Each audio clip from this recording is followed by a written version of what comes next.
Welcome to Jesse War Radio. Jesse War Radio is dedicated to peering behind the veil of esoteric iconology and symbolism and is available from jessewar.com. Each week we interview authors, historians, thinkers and artists in an effort to discern the truth behind symbols, myths, icons and allegories.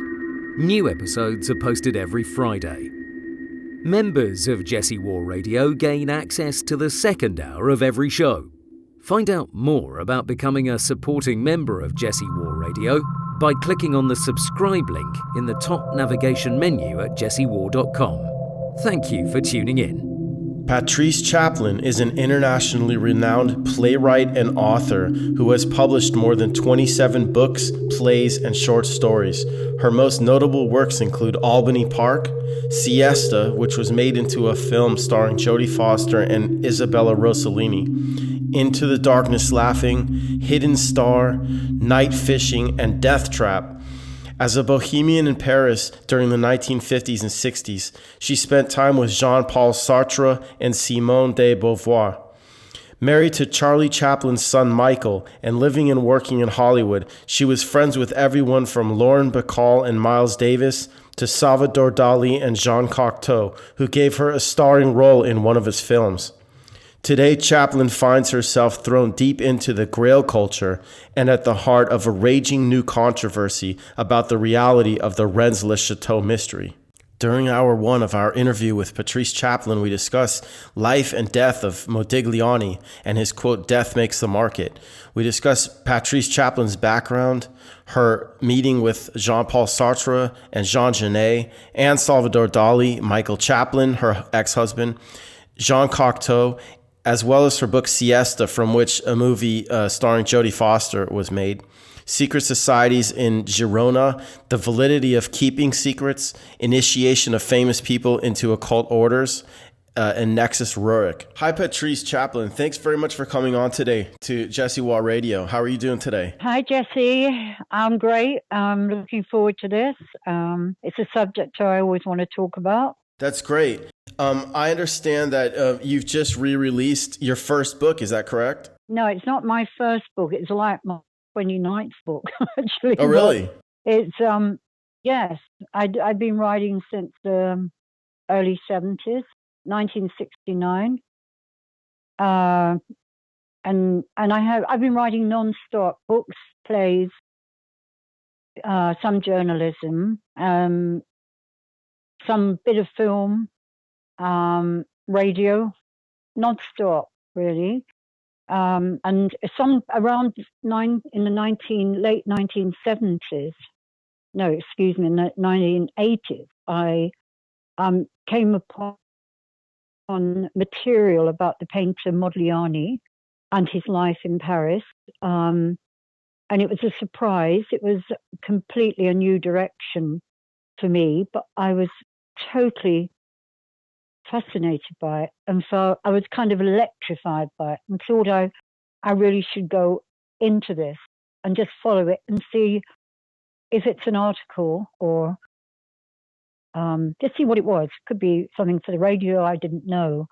And it turned into two books, one novel, Forget Me Not, published by Methuen, that's in London, and also Into the Darkness Laughing, which is the biography of Modigliani, Amedeo Modigliani, the Italian painter, and his friend and mistress, companion Jeanne Hébuterne, who was a French, much younger artist girl from a middle-class background in Paris. I wrote the biography, and then it went into various journalism articles because of the material being new and not having been known before. I also became a radio playwright for Radio 3 and also for theatre here in London and in Bath, also in Norway, the Black Box Theatre in Oslo, and in Spain, in Barcelona, actually performed. It's a two-hander, and it was performed when they had the show, the Modigliani exhibition on in Barcelona. It was probably the fullest exhibition they'd ever had of his work.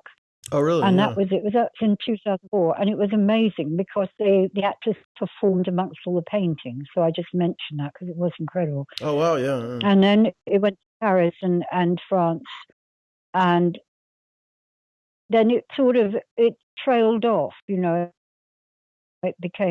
spent about 6 months in Paris, and then it was going to be a movie, and I was asked to go to LA, and I went there to Alan Ladd Jr., his company, and the red carpet was out a bit for this, and they wanted this as a film. They had people lined up, but they wanted, you'll never guess, a happy ending, which was never a happy ending. It was not a happy ending. In fact, the ending was what made it so compelling after the death for some of these pictures to sell, had something to do with it. So the Alan Ladd company said, if my ending won't go down, 2 deaths in 2 days won't go down in Texas, so you have to write us a happy one. I said, what can I do?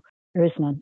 But it might be happy now, but certainly not then. And that was that. So that's the the background basically of those books. But the research was sort of kind of coincidental, and I haven't had that before. Ideas occur. I'm sure they do with you. They occur, and you think, where did that come from? It's not really where I'm going at this time, but I'll do it. I'll give it a try. And then suddenly 4 years have gone by. Yeah. How did you conduct the research on that? It was all original research for that? Yes, because the thing about Modigliani, he came from Livorno. He was from a Sephardic Jewish family. He came from Livorno, always believed in himself. He thought he sort of knew his worth. And he came to Paris because that was a place to come to.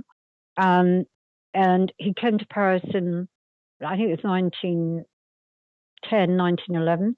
And he was very well dressed. He was elegant. The art world of Montparnasse, they liked the look of him. He was very, very educated. He had a very, very educated grandfather who taught him the kind of real things about life.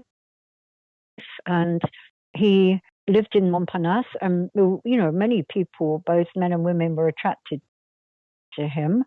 And he started his work, and he did those paintings which are famous, I suppose, that people had very long necks, and they were kind of distorted, might have one eye open, one shut.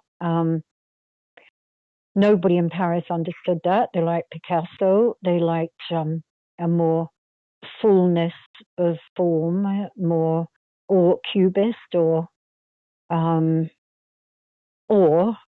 chocolate box, but there was certainly nothing like what he was doing.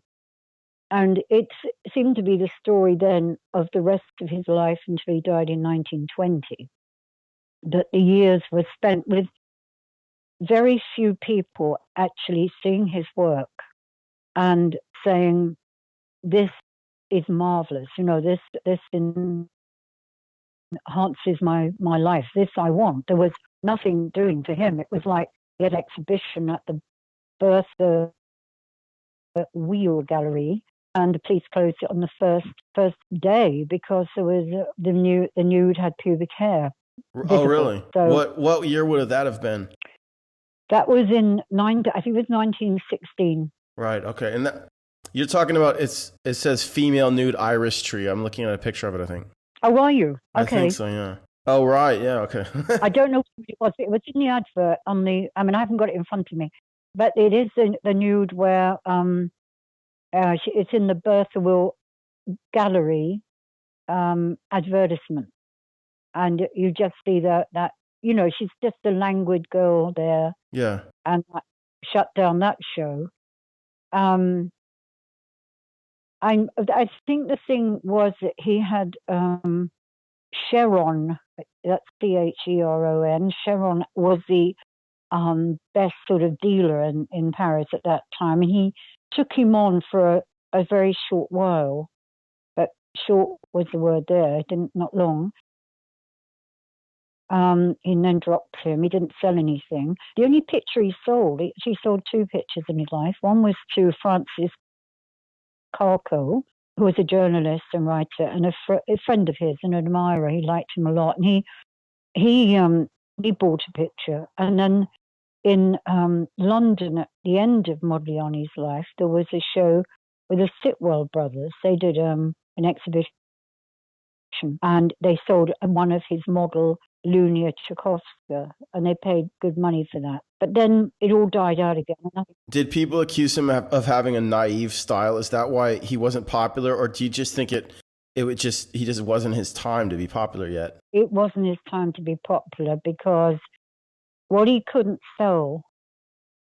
Well, he couldn't sell anything. I mean, people didn't even. But they said those horrors, they should be burned. Wow. I mean, there were, kind of quite significant reactions to his work. That work, in just before Christmas, one of those pieces of work sold in Christie's auction for $170 million. Wow. It's the second largest price for a picture ever. So he said before he died, death makes the market. Now, the thing about what was interesting about their story is because of the ending. He died, he knew he had TB. He drank a lot, but then they all did then. He seemed to work better when he drank. He could drink 2 bottles of Mark or not absinthe, but whatever was around. It was strong stuff. Mark, I think, was what he drank. And he would, with that energy that alcohol fueled him up, he could do the work. He could do the painting in one sitting. It's very rare that he wanted someone to come back. He did mainly portraits. He didn't like doing landscapes. So he did 3 landscapes in his life, but that was when he had to go to the south of France for his health. And there was no one would sit for him, so he had to paint, he had to paint landscapes. But the real point about Modigliani was what he wanted to do. He had a very sound education in art before he set foot in Paris. And he certainly wanted to be a sculptor. That was his love, was sculpture. And he got his friends in Paris, to go out at night and get materials like stone and material from buildings or even the railway to kind of bring it back to the studio so he could work with it. But in the end, because he had TB and his health was going, money was had run out by the First World War because his mother couldn't send him anymore. He saw his health couldn't take working in stone. He couldn't do it. So he took his sculptures to Livorno, and his birthplace, and nobody wanted them. And so he threw them in the canal, and that was the end of that. It was like dying in his work. Came back to Paris and then painted portraits, nudes. That became what he did. But his first love was sculpture, without any doubt. And so he met he had 2 big affairs in his life. One was with Beatrice Hastings, the writer, South African. He used to drink with her. Really, they drank and fought, and after her, it came Jeanne Hébuterne. There was a Russian girl called Anna. She came in the story, but not very profoundly. But Jeanne Hébuterne, she was pure. She was young. She was sweet. She was mysterious. She was silent. No one heard her speak. And at the end of her devotion was there to him throughout. But she was a person of character and strength. She was not, as it turned out, I did the research, kind of like she'd been portrayed in previous biographies, like a domestic drudge who had made him drink, ruined his career, given him children he couldn't deal with, stopped him getting a cure for TB. Generally, she didn't say anything, so there was something wrong with her. She was portrayed, especially by William Fifield. He started it. He started as an American biographer in the 70s. And Sichel, who was a French biographer, Pierre Sichel, he did a very profound biography before that, I think in the 50s or 60s. But his biography was full, but he didn't have anything much about Jeanne Hébuterne in it. André Salmon had written previously a rather sweet and lovely book that they all said, well, she was the Madonna, she was the sacrificial lamb to Modigliani's talent. But when we came to William Fifield, he wrote that she was a domestic drudge. She brought him down, caused his death. Quite strong stuff.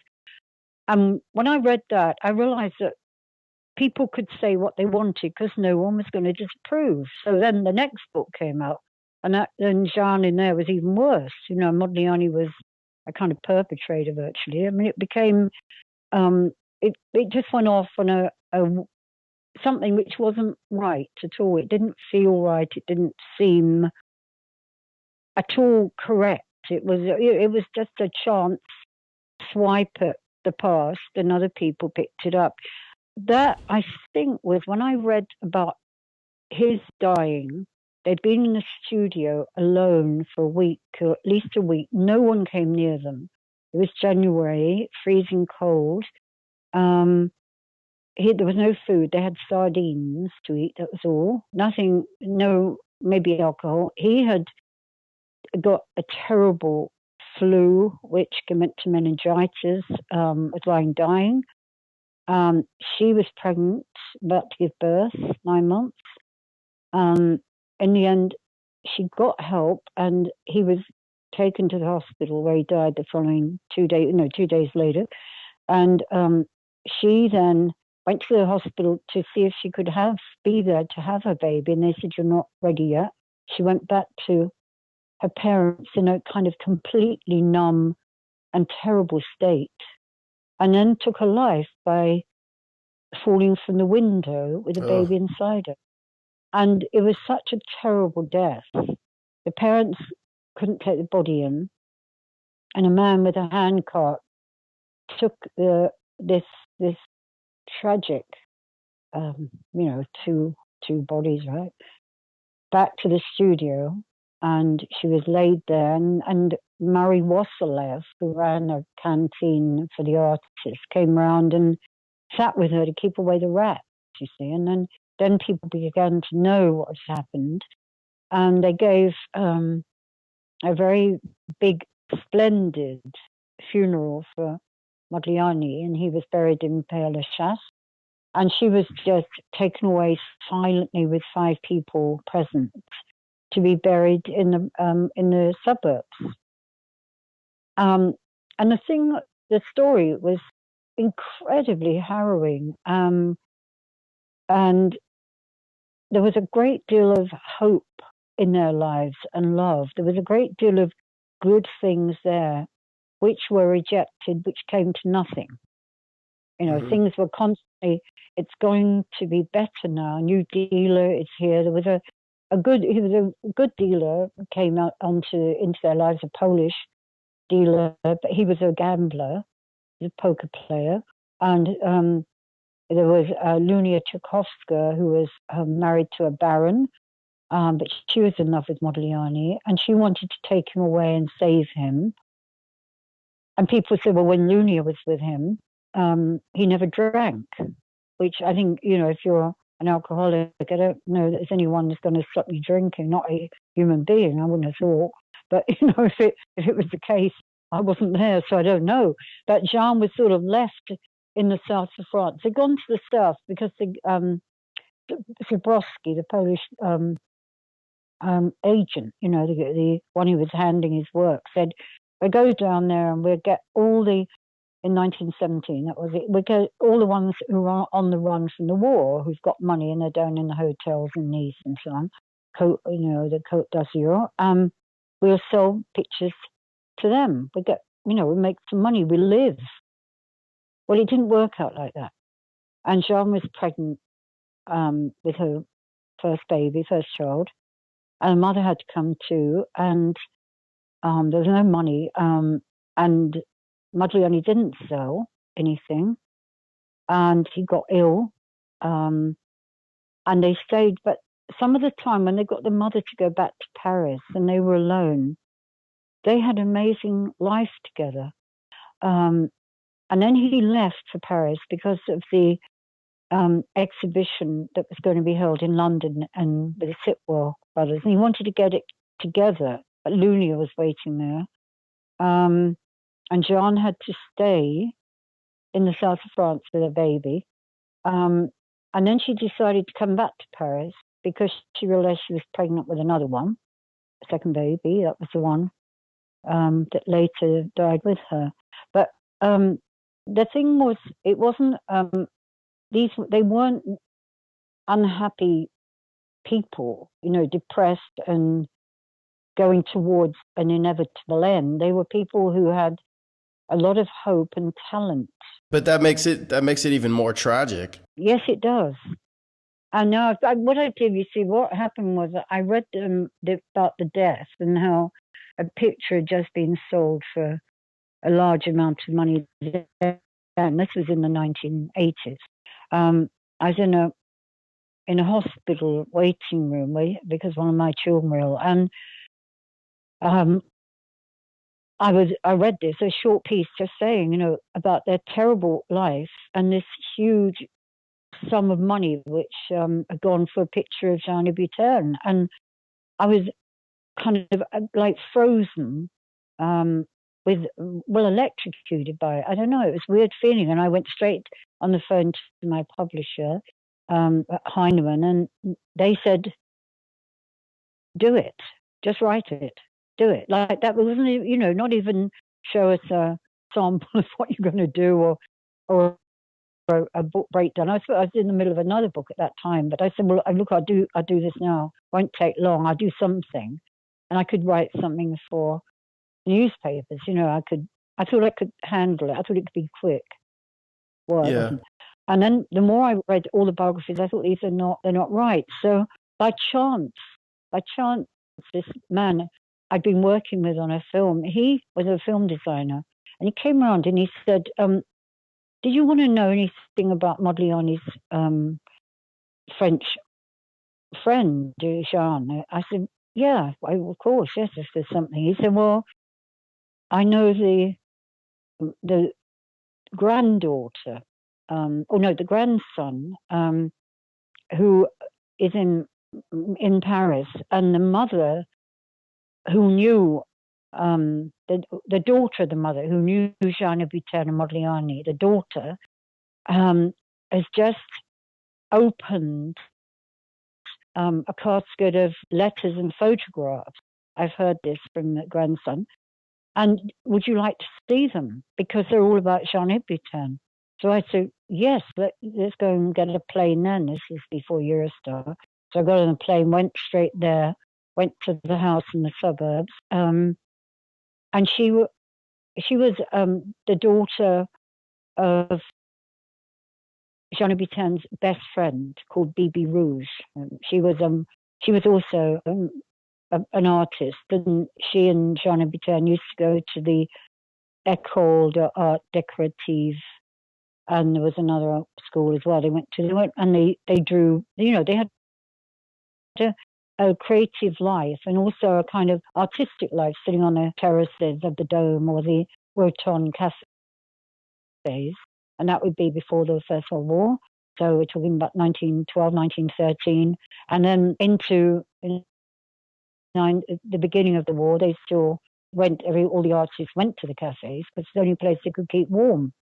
But these girls were not like the Russian artists or the Polish. These were girls who came from middle class backgrounds, religious, pious backgrounds. And so she somewhere met him on the cafe terrace. And I think her brother actually spoke to him first. The brother was called Andre Hébuterne. He was an artist, and he lived in La Rue, which was another artist group. A lot of Russian artists up there, further away than Montparnasse. But it seemed that on meeting him, people said about it, she was someone who had been looking all her life for the mystery that kind of would match her, the exaltation, the superb spiritual awakening, and it came via meeting Modigliani. He was the one. Mm-hmm. He was the experience, the presence, everything she looked for, and she was just bound from that moment on. Is that the only connection that you have been able to find directly to Modigliani on a personal level, or have you known other people that knew him? I met his niece. I met his brother-in-law, his son-in-law, because there was a surviving daughter, and she married Victor Neckstein. He was a philosopher. I met him. I met her, Andre Hébuterne, who was married to Georgette. They were living around the corner from the son-in-law. They had no idea that anyone else existed. They thought that Jeanne was, in Italy, well brought up, everything good. Not at all. She was living with her husband Victor and had 2 children, but she had, a serious problem and a sad life. And she spent a lot of it trying to prove her mother wasn't this kind of domestic dolt, that ruined her father's life. She was trying, but no one would speak to her. The thing, because the story was so sad, that's why it was so locked away. They certainly would speak to me because I had nothing to do with it, and I'd written enough books. They said, "Oh well, she's got some credit here.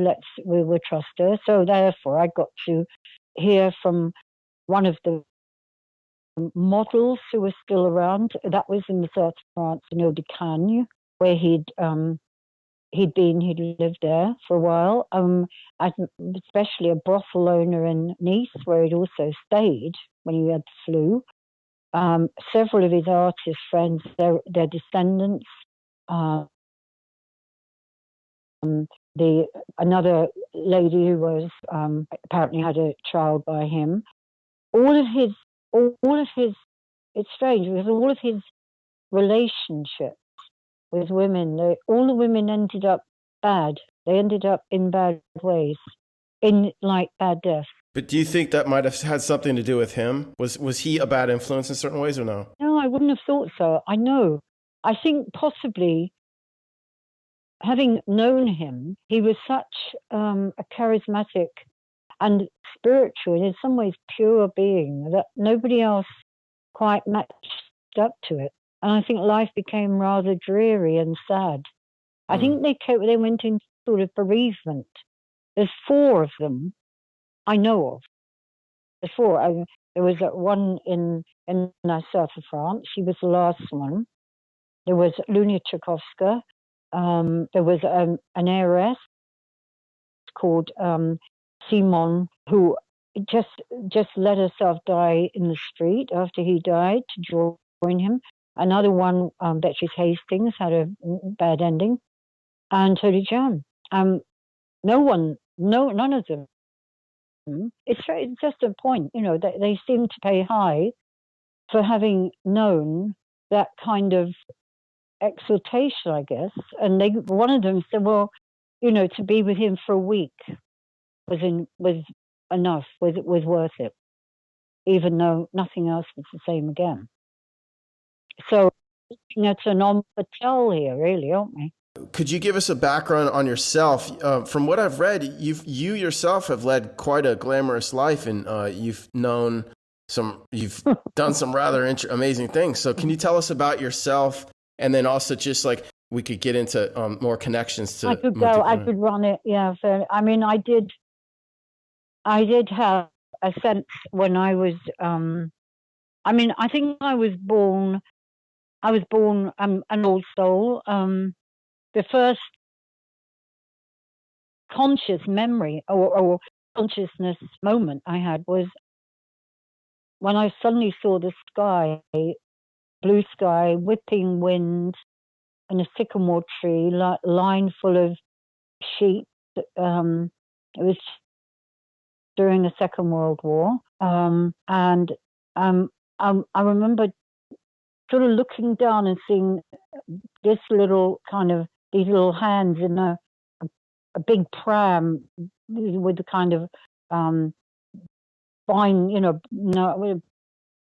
binding around, to hold you in the pram, reins or whatever you call it, straps. Yeah. And I was lying there, and I had a little matinee dress on with green stitching, and I saw this. I was in this big black pram and looked at the tree, and I remember thinking, "Oh, not here again." And then it all closed over. And I didn't remember that for a long time until I was about 7 or something. And I said to my mother, I had a dress with green stitching. She said, "Oh, no, that was your first matinee dress. That's what you called it in those days. And you wouldn't remember that. You were between 3 and 6 months old." Oh, wow. Well, I did. And but I didn't go on remembering things as a baby. But when I was very young, I was very curious about French girls and what their names were and what they wore and how they were different to English girls. And my mother didn't get that one at all, didn't understand it. Thought it's better to change that subject. So I kind of fast forward my life. It seemed that when I was 4 or 5, I was, in the care of one of my aunties in Portsmouth, and there were a lot of soldiers going over to the boats to go to the war. It's at the end of the war.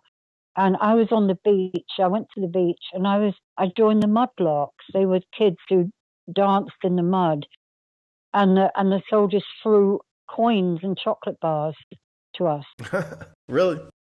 And it was a wonderful feeling of freedom. I remember the joy of dancing in the mud and by the sea, and these men crossing, dozens and dozens of men crossing, just throwing money. And we gathered it all up, and I'd go home to my auntie and I hide the money, and then I go back the next day. I mean, I don't know how long that lasts, probably not that long because she found out, no doubt. But I realized then I love freedom. I love the sense of it.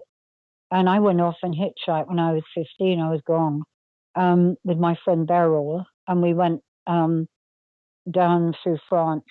And again, it was like meeting people that afterwards, when you said, I'd met Jean-Paul Sartre and Simone de Beauvoir right. every morning at 11 o'clock, because of the reason they were interested in my friend Beryl and I. We were trad jazz dancers, and we danced in the streets and in the clubs, and we were really good at it. We were very good at it in London.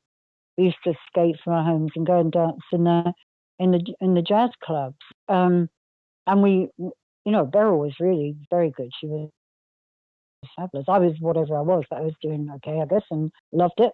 And de Beauvoir and Jean-Paul Sartre took us into the cafe. It was either the De Magot or the Bonaparte, and 11 o'clock, and they would teach us about existentialism. And my French wasn't too good. It was even better than it is now, but it wasn't too good. But Beryl's was okay. And it was there that they said, well, you live in the moment. You have no past. You don't worry about the future. You're in the moment. And this is what an existentialist is. And I thought, well, this is good. We've got an identity. And then we hitched down. I met Jean Genet as well at some point. Mm-hmm. He wrote Flowers, A Lady of the Flowers, amazing stuff. And they were kind of people of the night, out in those cafes all night long. And we had nowhere to stay. I mean, we were just we were Bohemians on a travel to meet gypsies. That was it. We got as far as Seville and the 5 villages around, but we were more gypsies than them. They were stationary, And later on, when I used to go and see them, they were on HP for, like, their fridge was HP, their television. They had very, very kind of grounded lives, except for one of them. We went off to America. You can't, Compradon, he died of drugs, unfortunately. But most of them were, they're sur place, as I said. That was the French said about them. But they were, they did teach me about reading signs of nature. I mean, they didn't teach me palm reading then. I learnt that later. But I did have a facility for clairvoyance. Oh, did you? Yeah. But I didn't use it later on. Are you still clairvoyant? Yes. Yeah. Oh, really? I don't think you lose it. You can close it down. We don't lose it. I think in a way it went into my writing. It went into probably opening up a focus for things I did in Girona later. I don't think it opened up much about the Modigliani material, because I think I got that just by being in the right place at the right time. How rare is that? But from one person to another, I gathered stuff. I even met someone I'd been years ago. I went to drama school, went to RADA, and I did some stuff in sort of London theatres, and also I did quite a lot of stuff in the provinces, in the theatre, and also small television, but it was small in those days, and some stuff in France. But I basically, and I did modelling quite a bit. But then I always went off and I travelled. That's really what I wanted to do, always. But I always seemed to go to Spain, to the same place, Girona, where I'd first gone in my first travel. And it was like crossing the bridge from one bank to another and knowing if you go over there, your life is going to change. It's never going to be the same. And how true it was. Did that have anything to do with your friendship with Salvador Dali? Oh, yes. That came really through Iris Tree, who was the mother of one of my close friends, grandmother, and she was the mother of Ivan Moffat, who was a friend in Hollywood, who was a writer and producer with George Stevens. Salvador Dali I stayed with when I was married to my first husband, Michael Chaplin. We were there in Port Legat where Dali lived. I mean, he was, just incredibly steeped in mysticism. He was an initiate. But he was a very, very focused guy. He was really doing the stuff, and he knew a lot. I think he hid behind stuff, like at the St. Regis Hotel. I know about some of the things that he and Gala and his friends, got into all kinds of, I just suppose, wild, kind of extreme, right on the edge behavior, right on the edge stuff. I think that's where he wanted to be. He wanted to be right on the edge and go further. He wanted, like all artists, to go further. That was right, I guess, what he was doing. And you mentioned your husband was named Michael Chaplin. Yeah, and that's where you get your name, and that's Charlie Chaplin's son. Mm-hmm. And I had 2 children with Michael. And then I met I'm really proud that I met people like, I met Jean Cocteau. When I met him through my connection with Girona. I met him in Paris. And I also did a small film with him in Girona. That was in the mid-50s. I saw him in Paris before he died. He was another initiate into metaphysical practice and work.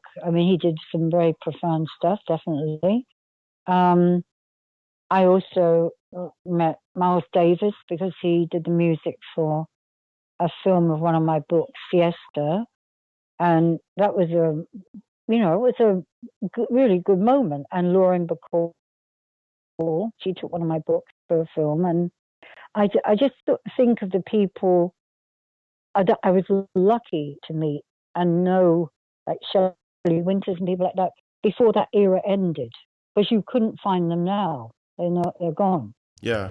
So I was in LA at the time, just at the end of the time I most loved about movies and Hollywood and all of that, which is my dream for all my childhood, really. And there were the people; they were still there, just about, and the same places that they used to frequent. I mean, they shut Schwab's deli down just about or drugstore down just about when I got there. But there was it was all Jack Nicholson and all kind of the Brando. Well, he was before Jack Nicholson, but I mean, I met Monty Clift, which was a mega meeting. I just thought that would stay with me always. That was before he died. They made a movie out of your book, Siesta, that starred Jodie Foster and Isabella Rossellini. Yeah, and Gabriel Byrne, and there was a lot of people in that. There was Grace Jones. Oh, really? Yes. So what I'd like, what we could talk about now, which would be really, could be really informative, is you've mentioned that Dali and Jean Cocteau were initiates and that they practiced magic, right? And that they belonged to orders and stuff like that. Well, I wouldn't say magic. I would say they did practices which took them into other dimensions. It sounds like you have firsthand knowledge of where show business and the occult cross paths, and I think that's something that interests a lot of people. Is are these celebrities, a lot of stars, are they practicing occult rituals, things like that? And people talk about the Illuminati and all that stuff. Well, they did. I mean, they did to some degree. When I worked up there, on and off for about 10 years. My kids were still in London. I mean, I'd come back because I'd look after them, and I'd go back there and do a job and come back again. And that was kind of good. I would dip in and out, which probably wasn't a bad idea for that place, because they see you come in and they go out. It looks better than if you're just there looking for work. Mm-hmm. And I always went with a job, so that was fine. But most of them I knew and met, because I would say they were all interested in knowing the future, knowing their future, right? I would say too that some, like this director I worked with, he said, look, I don't want to know. If I'm going to have a bad day, I'm going to have it anyway. So why know about it? If I'm going to have a good day, so what? I'll have it. And I thought that's one way to look at it.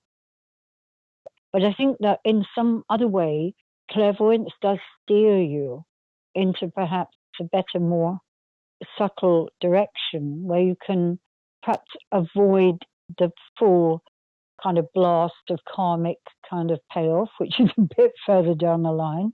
I think it is a very useful and beautiful skein of kind of delicacy which works and heals. I think in that way it's useful. I don't think, telling people false, hopeful things is a very smart idea, because it leads to inevitable disappointment, or telling people like the date of their death. Right. It's not a good idea, is it? No, or that they're going to die. No, not at all. No. What about Dali specifically? What sort of things did he do in terms of occult practice? Well, because I was guided in my journey around the 11th site under the constellation of the Great Bear, which I wrote about in the book, The Portal. I wrote just about that journey with the guide. She was also his guide, and she came from Hungary. She was a Habsburg, actually. I didn't know that too long after her death. But anyway, she was one of the most fully knowledgeable, absolutely assured in her knowledge people I'd ever met. There were no bad days with her. She lived the spiritual, joyous program. I mean, I'm not saying she was always a joyous person, no, but she knew why live, half mast when you can know the full thing about life, the full experience. Why live like under a stone when you can climb a mountain? So she told me things about him, which were signs of his being an initiate. And, there were things when they first met, she knew he already had been initiated in Paris. So he could, as for the journey, which I did, he'd already done it. He'd done it with her. And I'm sure he'd done it a great deal more skillfully than I could do it. I mean, I was limited. I mean, my journey was a rather kind of ordinary, trapped by my physical limitations kind of journey, right? So the other stuff, I mean, he could do, and others before him, they went a lot further than me, but I did what I did.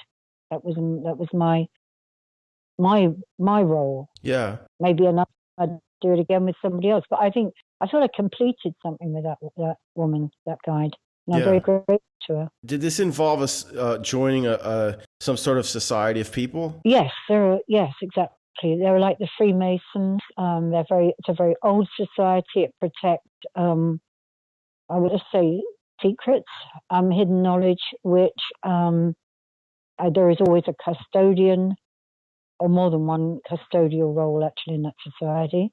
It's certainly in Spain, in Girona, also in Paris, and it has outreaches, but not to London that I know of. Don't know any of that. Don't think so. And it's also the Kabbalists were there in Girona. They had a very, very strong school of Kabbalah there. It was Gershom Scholem, who was a scholar in Kabbalah and Jewish.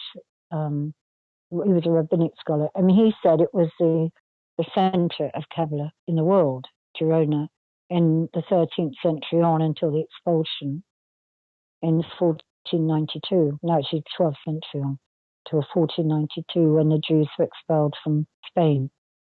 But Girona had mysticism there in place anyway before. No, it wasn't even before the society, because that was already in place then. But they had many, the Romans came before that, there were Phoenicians, there were many different landings. The Jews had come in long before Christ, apparently. Everyone has their dates in their history books of what happened, but they always find a remain that says, oh no, it's even older, it goes back further. So Girona kind of gets older. It's in northeast in Spain, in Catalonia. It gets older than with every year you go there. I mean, when I first went in the 50s, it was 4,000 years old. But now it's like 25,000 years old. So in amongst all of that, there's one skein of very strong protection of a mystical secret. That's what I would say. And what is the name of the society that you joined, that you were initiated? I can't say. Oh, you can't say? Okay, all right. No. There's some areas I can't go in there, but I can say, that I can see the benefit of keeping things hidden, because one of the custodians said to me, this is something which could not be in the wrong hands. It would bring the planet to unbelievable darkness. And also, we have to wait for a more optimistic time for this to be part of our world. Whether or not in the age of science and discoveries in other places, other spheres outside of our own, which I'm sure the ancient people knew anyway, but we're kind of rediscovering. It probably would not be, it would not be so surprising. But I think it is in today's sort of world. And when they said, we have to wait for a more optimistic time to bring this out. Then they decided quite recently that it's not optimistic. It's not an optimistic time. So it is, I think, amongst the group who've always run it, they've always had a vow of secrecy. They've always been very academic, established people. They're from Catalonia and also from France, and sometimes from Europe, Northern Europe. I would say that they bring to the table some quite important and helpful, useful things and ideas and ways to handle what is already there. Is that the nature of their work? Are they basically, they're part of the great work, trying to advance humanity? Is that their purpose? They're trying to, I would say they're trying to help people to evolve into a more etheric, spiritual state. That would be what this would be. Right, yeah. It would be all beneficial. All the rituals are for the benefit of everybody. And, some good people come in from India and so on now. It has a wide-reaching, beneficial, beautiful, absolutely freeing effect. If you're anywhere near it, if people they've been in the vicinity of it. It is wonderful. It's beautiful. Yeah. And it's trails of light. It comes from the child of light that came to the planet 5,000 years ago. That's where it seems to have started. Might have been before. I don't know. But, did you say the child of light or the trail of light? Yes. Child of light. What is the child of light? So some people think that's Luciferic, but there's no proof it was Lucifer. But that has been one of the big issues of the last time, hundreds of years, about that being of light that came here before Christ. When there's someone famous, for example, Salvador Dali, or just anybody, a movie star or anything, are they contacted by these secret societies and given an offer of initiation? No. Is that how it works? No. Never, no. It comes around through an experience in the person themselves, like in Dali's case and Jean Cocteau. It came around, and Nicholas Roerich as well. He was in it. I'm told always, because I used to say to the man, that I was with, who he was in the society. He was a custodian for a while. He never told me anything about it, not for years. I knew there was something happening, but I didn't know what. Believe me, I didn't. But then, I said, well, how do you know an initiate? He said, well, you don't go and ask. If they ask you, they're not an initiate themselves. And if someone says yes or no, they're not an initiate. You wouldn't ask the question. You would know that person is on a certain level of evolvement, and that would be enough. It's a sort of a bit like 33-degree Masonry, I think. Mm-hmm. That more higher on, more going much further, going out there into a bigger, through portals. Portals, I would say, for them are as normal as doorways are for me. So I would think that the way they experience existence is phenomenal. I think the way I experienced it in my journey to the portal with the guide some years ago now, I would say it benefited me. For a while, it took away fear. It gave a much wider scale of seeing what this was all about. I had a sense of freedom. Yet again, I felt really transformed. But I know that the initiates who do this, they don't benefit themselves. They benefit the planet.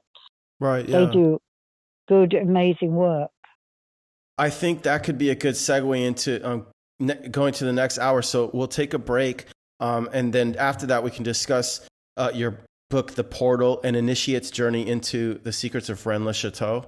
But first, Yes. Can you give us an idea how people can find out more about you, your website and stuff like that? Oh, Amazon. Yeah. No, Google. Sorry. Oh, just Patrice Chaplin at Google. right. So yeah. So if you just search for Patrice Chaplin on Google, but you also have patricechaplin.uk. Is that your website? That's a website. Yeah. Okay. Absolutely. And then it's Facebook. Facebook. Facebook as well. Patrice Chaplin, whatever. Is it? Well, Facebook, Patrice Chaplin. Facebook.com/Patrice Chaplin. And then Twitter is at Patrice Chaplin, all one word. During the second hour of our interview with Patrice, we discuss Modigliani's links to esotericism. We then discuss spiritual guides, the purpose of initiation, Patrice's book, The Portal, spiritual paths in the Pyrenees, the Stone Cradle, portals around the world, Gramercy Park, Primrose Hill, Marylebone, the beauty of Girona, the house of the French lady, Asmodeus' statue at Rennes-le-Château, the unborn Messiah, the child of light, and Otto Rahn. Thank you for listening to Hour 1 of Jesse War Radio.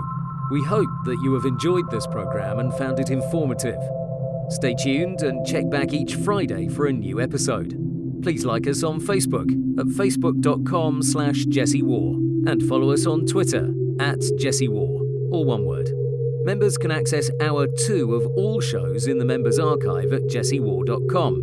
If you haven't yet considered becoming a member of Jesse War Radio, please click on the subscribe link in the top navigation bar at jessewar.com, where you can register for access to the Members Archive, where both hours of all shows are available. Jesse War Radio is where we keep on peering further and further behind the veil of esoteric iconology and symbolism, with a new show every Friday. Farewell until next time.